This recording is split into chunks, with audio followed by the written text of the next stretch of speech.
So, try mo yung intro. So, pinatawag ko si newly promoted National Marketing Director, si Ma'am Agnes Mainit, para diskasan ako ulit. Kasi matagal na didiskasan ako, pero pinaliwala ko dahil wala akong sakit.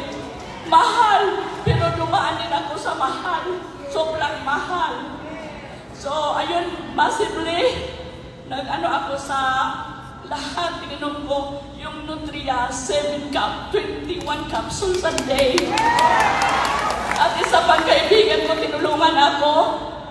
I am from Manila, pero kababata ko siya, si Rosie Quizon, na nakabase siya sa Manila.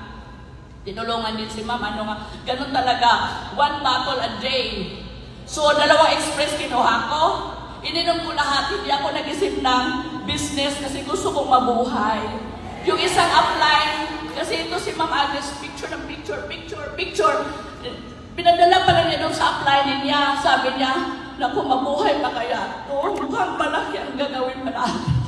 Mukhang trabaho. So, alam nyo, nag-decide ako na nagpaputol talaga ako ng paa.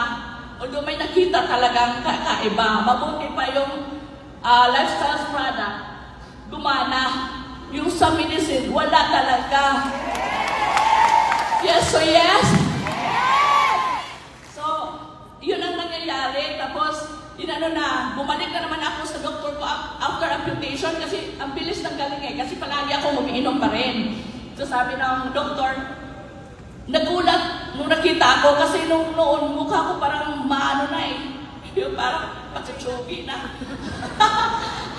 Tapos, nakita, nagulat siya kung mag-radiation tayo, Doc. Siya hindi na. Yung mga counts na lang, yung laboratory counts of, ano ba yan, yung cancer cells. Sabi niya, sige, mag-laboratory tayo, ganyan counts ng cancer cell mo. Ayun, sa awa ng Diyos, sobrang salamat. This is my second life. Thank you. Thank you talaga. Thank you, family, Iboras family, to bring the lifestyles here in the Philippines. Because isa ako sa nabinipitik dito. Thank you. Thank you so much.